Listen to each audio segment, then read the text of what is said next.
Okay, now that we've finished the line check, our next step is going to be a sound check. Remember, line check is just checking gains and making sure that cables are plugged in correctly into the right slots and that there's no rattling or no issues with any hardware.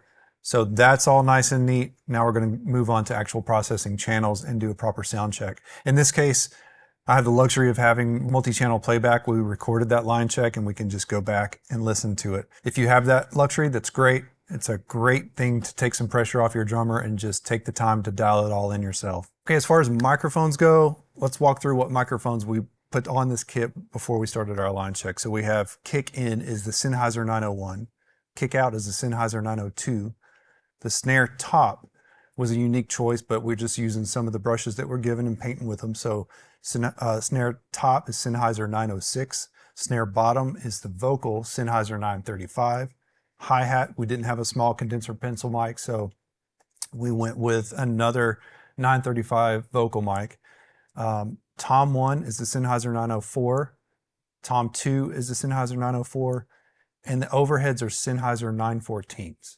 First thing we're going to start with is kick. Before we push up kick, I want to talk about that relationship those two microphones had in that kick drum in the line check. Remember when we mic'd the kick, we had the kick in, looking at it from the side angle, we had the kick in and we had the kick out.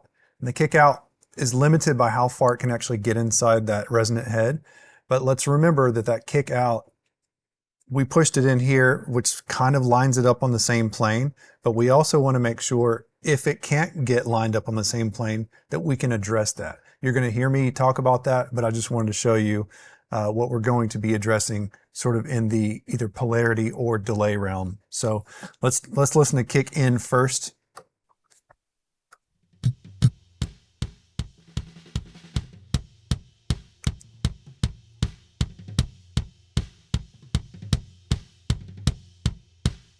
All right, one of my little secrets in how I approach anything with a shell, anything with the drums, is I use what I call the 6-3 rule. It doesn't stay the 6-3 rule, but we'll talk about it. 63 hertz and 6.3 kilohertz. I use the 6.3 to kind of trigger your ear, this sort of psychoacoustic, trigger your ear to listen to what's coming after. That way I don't have to have so much of the toms and make a really muddy mix. It triggers your ear into hearing what's coming after. So let's start with an EQ, and we'll start with, actually let's do a little bit of filter. We'll go to the PEQ and we'll go to 63 hertz is already there. Make that really narrow.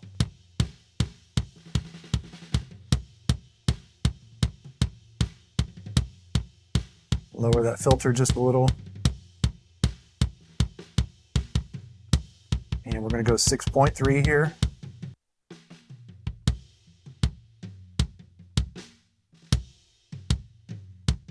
And now we're going to take some of that low mid and we're just going to play with it. We're going to do what I call fishing. You don't quite always know exactly what you're looking for, but you know what you don't like. So we're going to fish it. We're just going to do a little boost. Always protecting your system, but yeah, there's parts of that kick that don't sound that great there in the mid highs. So we're going to just chop it out.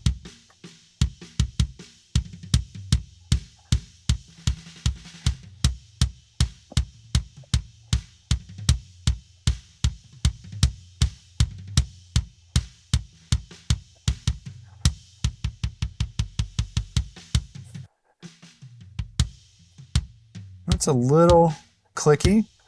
Now it may be great later when everything else is going, but I'm going to back off of that 6.3 just a little bit and move those mid lows down just a little.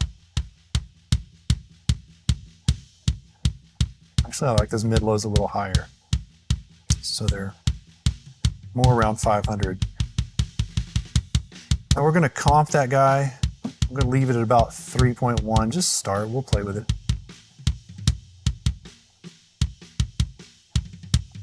I really am just trying to control volume variances here. So about 2 dB of compression. And if I take 2 dB away, I want to give it right back so that I'm leaving everything in that zone, that same volume space.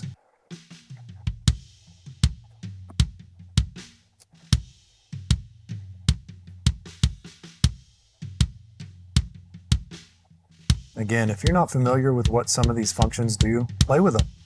go all the way to the extreme. Go all the way down, go all the way up. See what they do.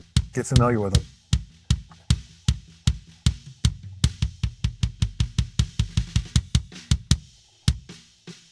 Okay, we're going to do a gate. And what we talked about earlier, we used the 6-3 rule. We did 63 hertz. So I'm going to use, your console may not have a filter on the gate. This one does, so I'm going to use it. That means the gate is only going to look for things within the boundaries, within the field goal posts of those frequencies that I choose. So I'm going to turn that filter on, leave it at 50 hertz, but I'm going to roll this guy way down. So it's only looking for anything between 50 hertz and 120. So that means the snare should not open this gate.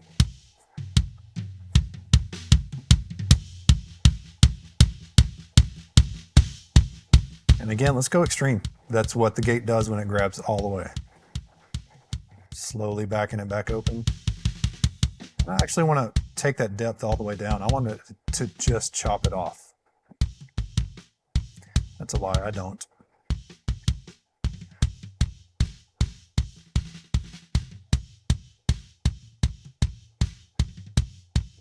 Again, let's mess around. Let's go all the way open. You hear all that presence? Let's bring it back in.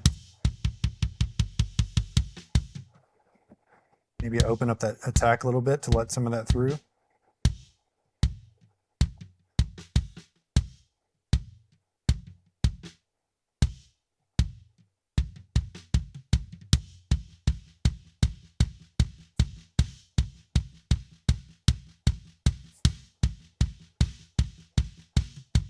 Every now and then he leans into that kick just a little bit more, so I'm gonna bring the attack down just a little bit on that compressor.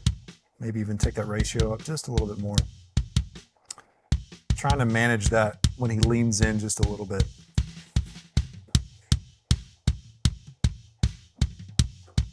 Okay, I'm going to use a little trick here.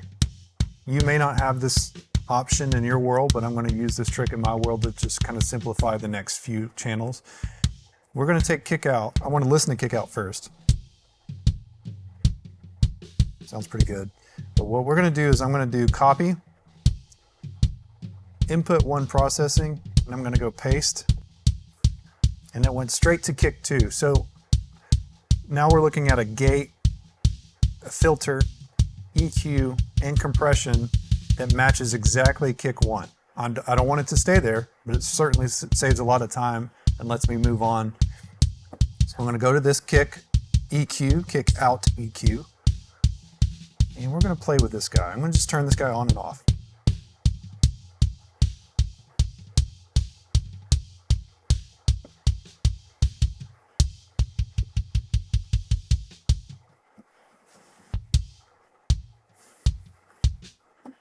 All right, onto the compressor, just touching it just a little bit.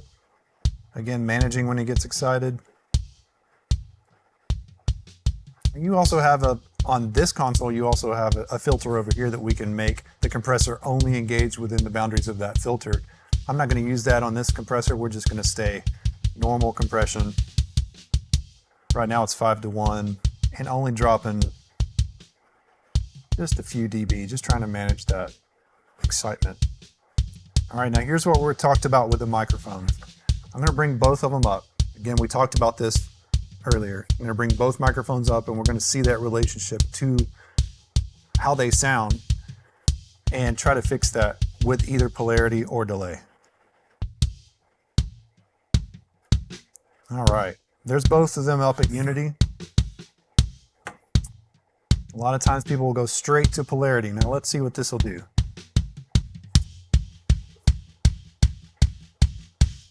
Okay, polarity inverts the entire waveform. Okay, so there's polarity flipped. We're going to do the next thing though, and we're actually going to go to channel delay, because what I want to do, again, let's look at this visually. Kick out, resonant head. Kick in, beater head. So this kick in is this close to the beater head. This kick out is this far away or close to the beater head itself. What we want to do is try to use channel delay or time alignment to make sure that they're reaching the console, your ears, the PA, all at the same time. So it's not that much in the way that we set this rig up. in the microphones. But we're just going to go up here to channel delay and dial this in and see if we can dial it a little bit more precise than just flipping polarity.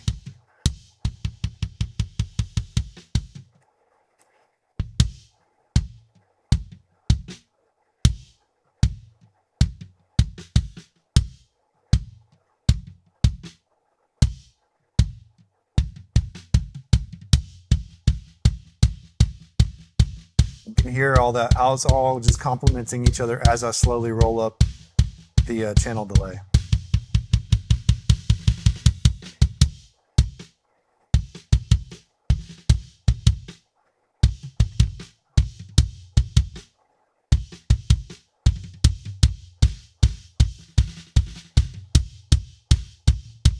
All right, now that we've kind of got each microphone complementing each other, I do hear a lot of that slappiness going on. So I'm going to come back over here to our typical culprit, which is the inside mic.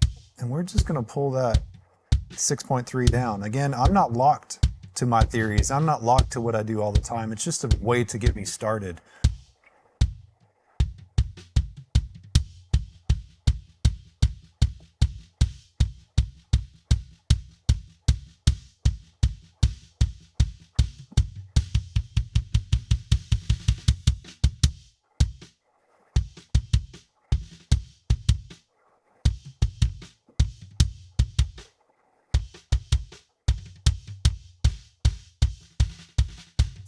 Okay, I'm going to shelf that just for a minute and listen to the snare.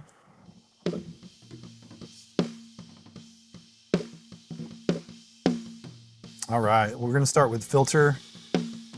Again, I'm just trying to high pass every instrument, basically dictating what I don't want out of it on the low end. There's no reason to put less than 100 hertz in a snare unless you're really trying to create something special out of the snare. So let's take it out so it doesn't create problems in a small space, feedback, low end stuff happening if you don't have management over your subs. We'll go to EQ. And again, let's go fishing. Let's take that mid-low frequency. Let's just chop that out.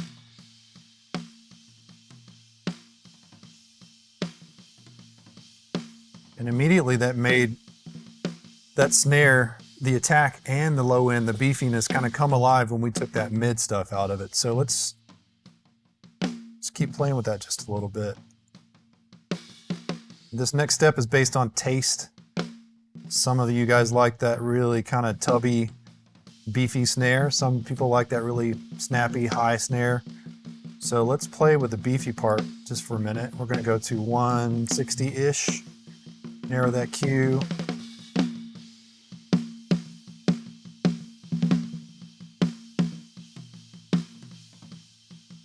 Now that's creating some of that beef in there. However, when this thing has a relationship with other instruments or the rest of the drum kit together, that may be a little too much. We'll try it. Again, we're not stuck on what we're doing here. We can move. And I want to create a little bit of brightness on the top end. Again, just to kind of trigger our ears to go for it.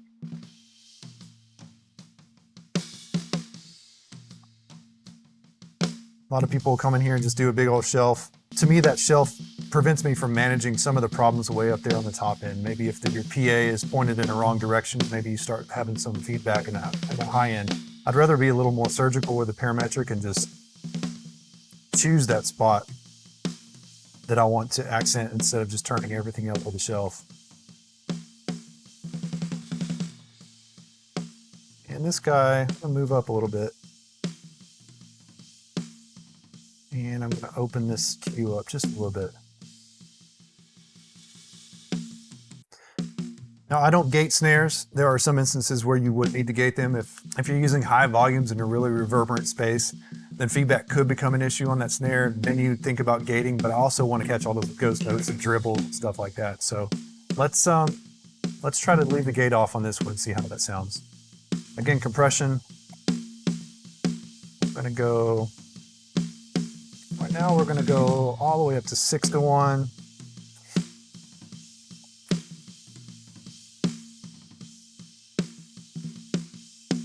I'm going to open that attack up so it'll let some of that initial attack in. And I'm going to try to give it back some gain too.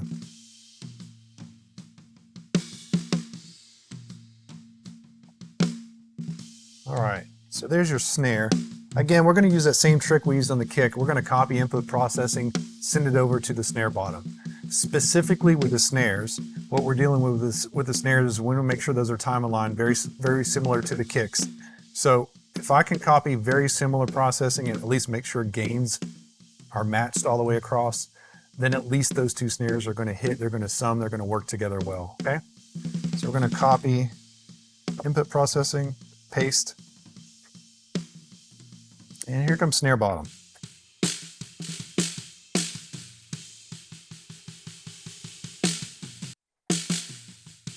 Now snare bottom, I'm not going to use that same EQ add on snare top, but at least it saved me a lot of time, so I can get rid of that EQ.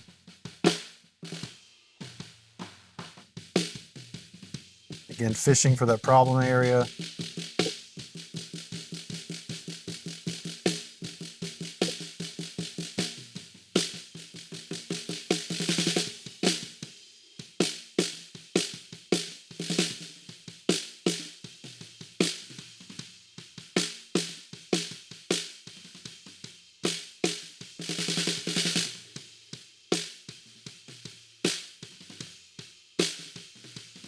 Great.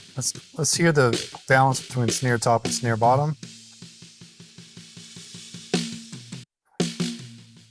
All right, now let's address the snare top and snare bottom relationships. You got snare top straight down onto your drum, snare bottom straight up to the bottom. We want to make sure that those waveforms are also phase aligned. A lot of times dropping that out of polarity on the snare bottom is going to take care of that. Sometimes you do have to actually use channel delay, very rarely, but sometimes you do. So let's drop that snare bottom out of phase. You hear how that beefed up a little bit. No, so now we want to go address that EQ on the snare bottom.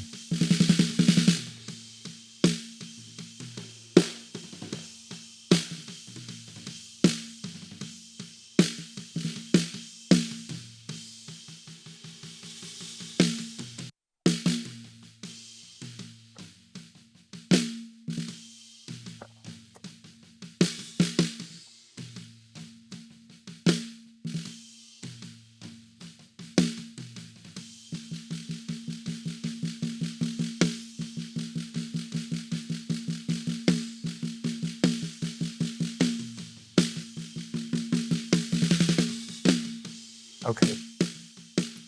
Kick and snare together.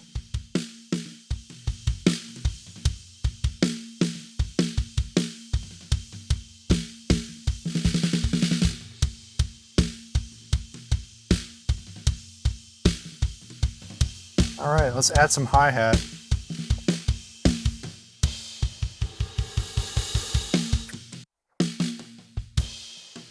Start with the filter. Let's get way up there. EQ.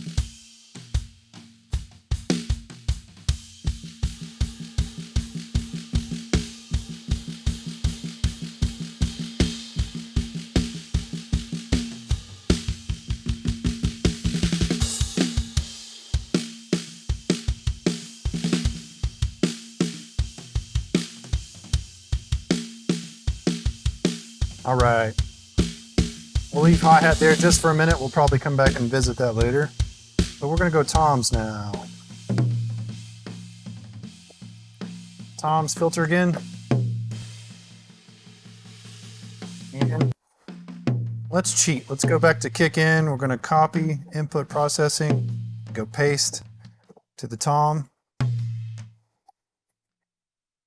Okay. I want to copy out, paste to the tom. There we go. That's a little bit better.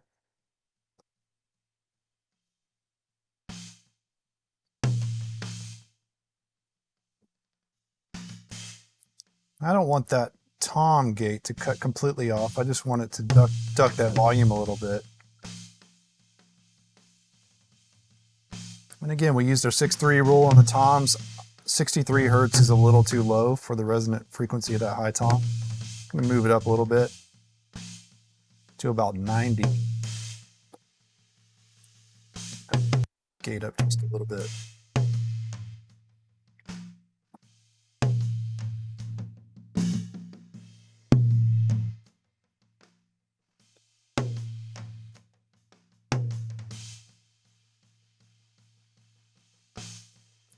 Great.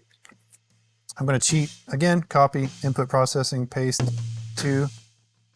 Again, we're not leaving all this stuff the same, it just saves many, many, many steps. So here's Tom 2. And resonant frequency of Tom 2. Let's take it down just a little bit.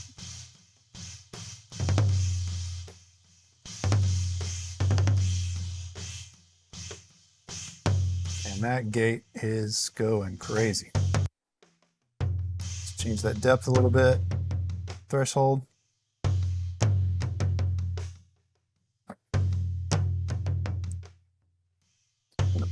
I'm going to take a little bit more attack there. And I'm going to do that back over here on this guy as well.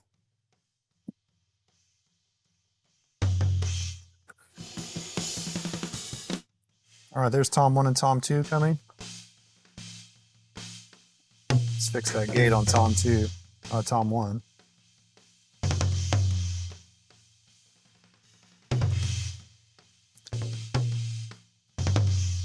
All right, overheads.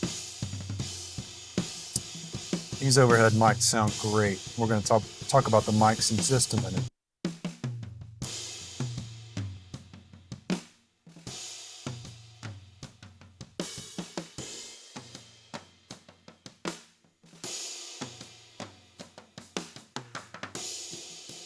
While I'm here on the overheads, and I'll grab that EQ really quickly, I do want to address cues. A lot of people are a little intimidated when they walk up to consoles and they'll just grab a frequency, cut, or boost, and they don't even pay attention to cue. Let's try to change that, try to be a little bit more surgical with how you're using them. You see, I'm just using it when I go fishing, but typically if I'm going to do something specific, I'll go pretty narrow on it. Again, I'm not trying to cause a lot of comb filtering or anything, but I also want to be precise with what I'm doing and not just grab every one of these and turn them down at their preset cue. You can see how I basically just turned the gain down on that channel. So now this is something I do special with the overheads. I will compress these quite a bit and add a little bit of gain back to them so it picks up the entire kit. Again, we're talking about the kit as a whole is its own instrument. So let's let those overheads do what they do and pick up the whole kit. And then attack up some, release down, and make up gain.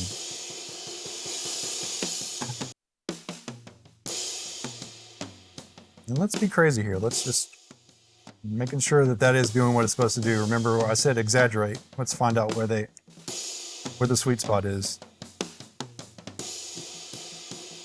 I'm going to copy this guy and paste it over here. Now let's push these guys up together.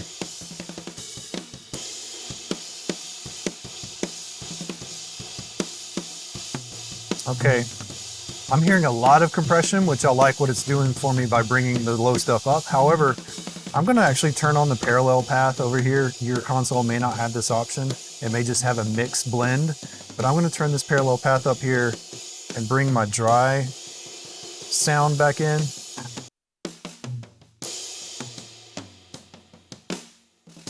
We're going to copy that again because I want these to match.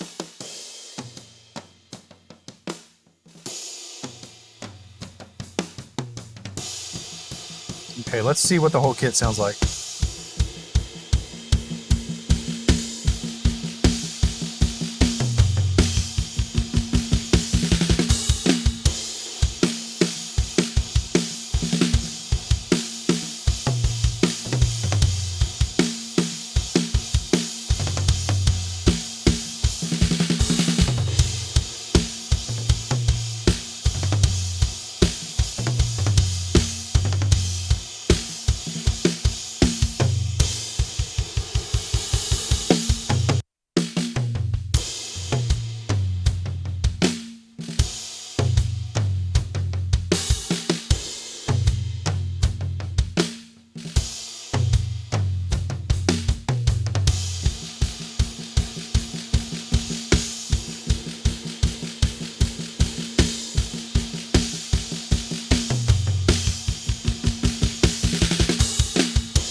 Okay, there's a start of a drum mix, very roughed in, certainly not the final product. The final product will not exist until it's found a relationship with everything else in the mix. So bass guitar, tracks, keys with low end stuff, all kind of stuff like that are going to dictate what I end up doing with the drums, but that's a start.